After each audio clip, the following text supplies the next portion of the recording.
Hello, Gooboberti here. I have Star Wars Episode VIII, the teaser trailer, just popped off on the internet. I'm gonna go ahead and break this thing down and analyze it, throw in some theories and some theorizing into this mix.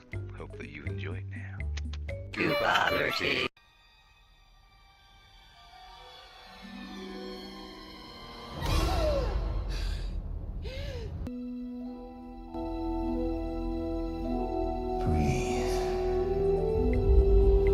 That was a combination of the normal Star Wars song and Rey's song. Now,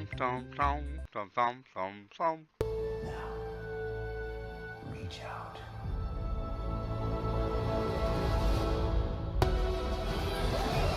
Probably a very fun, exciting scene with someone trying to manage this vehicle. Then we got Flynn, FLN, whatever name it is, and he's recovering in the stasis pod here. We got our friends BB-8 and what's his face? I only know. We got Rey looking exactly the same, sprinting through another freaking desert.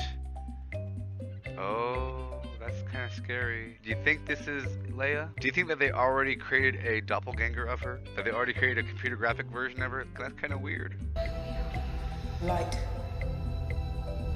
I think I heard I love you, which means that is Princess Leia, because I was trying to listen carefully, because their theme so far has been, if you hear a voice and the camera shows it back at someone's head, it's that person talking. Love you, love you, love you, love you, love you, love you, love you, love you. I know. But it was a, I love you. And that's not at all how she just said it.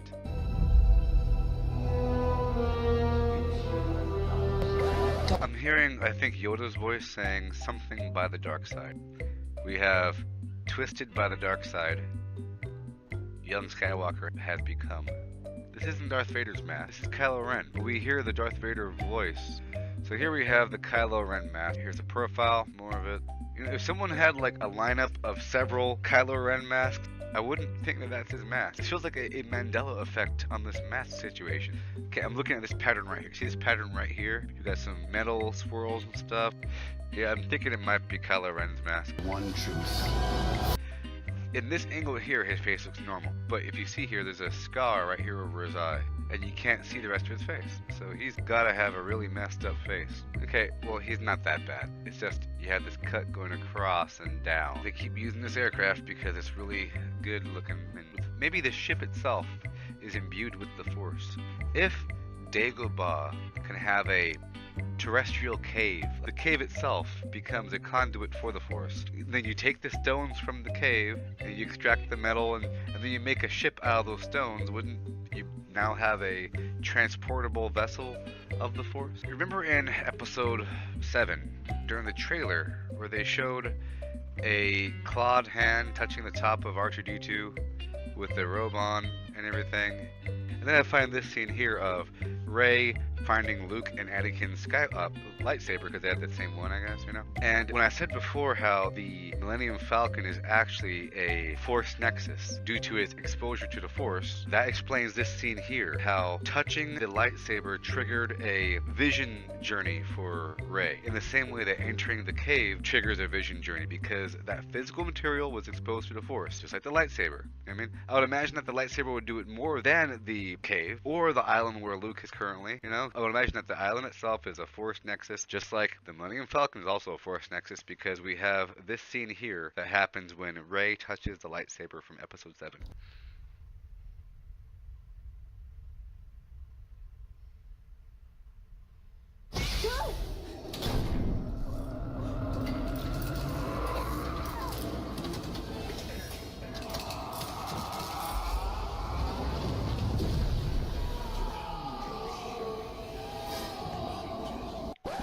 Okay, so this vision right here is from Episode VIII.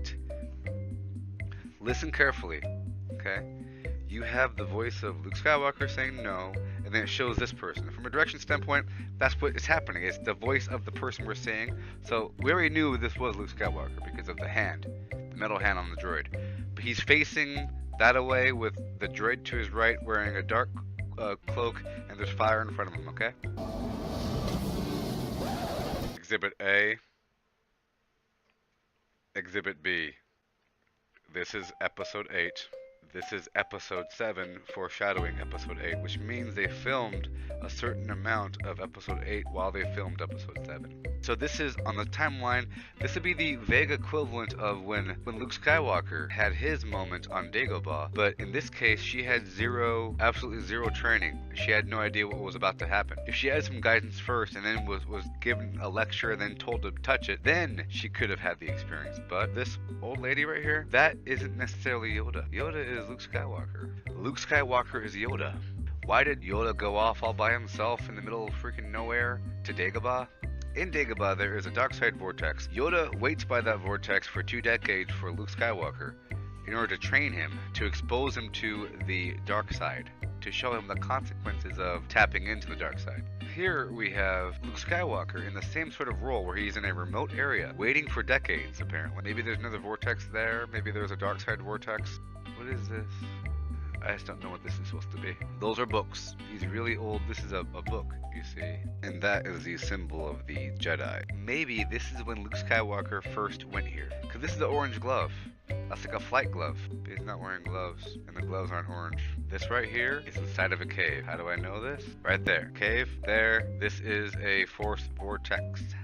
Of course they're going to follow the cave idea. Dagobah, cave, nexus. This is a force nexus here on this island planet that he's in, okay? Because she came out, she just had an experience. So she's going to have another vision experience, okay? We made some new Star Wars lore. You know, physical items can be imbued with the Force. That's how the Force caves work. I was trying to think about how come we keep seeing the Millennium Falcon to make it make sense, so it's not just about money, because things aren't always just about money, okay? The Millennium Falcon was imbued with powerful Force activity.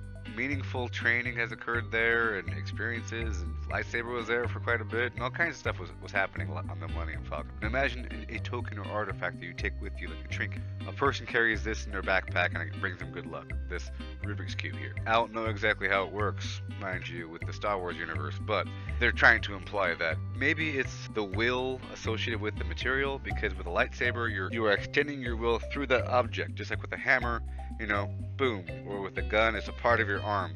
Like a glove. Someone's glove you take off would be magical. Like all of the clothes that a Jedi or Sith wears would be magical. Show me, and I will finish what you started.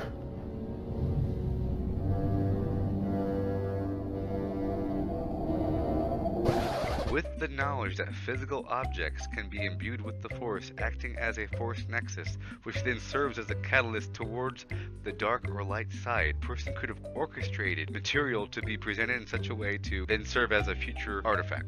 When Rey had the vision, when it was over, the bug-eyed lady was there to go talk to her and then explain things to her and so forth, that she knew what just happened. Like, it's a normal thing for objects to give you visions. Really think about it from a technical standpoint, how that would work if touching the object would cause a vision to happen. They're trying to explain the Force in a technical sort of way, through like bloodlines and so forth, and midichlorians, and the fact that it's not just a helmet, it's a life preservation apparatus. It's both the good and the bad. It's both light and dark side, but it's him. He lived through that thing for a very long time, and it looks like a skull. The rest of Darth Vader's suit is also magical too, and his cape. All these things are quote-unquote magical. They could serve as a catalyst, or I don't know if it's just for visions, but you know, he's clearly having things that we're not experiencing. Kylo Ren. Yep, so there you have it. The Star Wars Last Jedi official first trailer. Well, that was our analysis for Star Wars Episode VIII. We'll see more to come in the future. Lots of stuff going on. Lots of stuff. Lots of analysis. Lots of things. So, see you later. Gooboberti.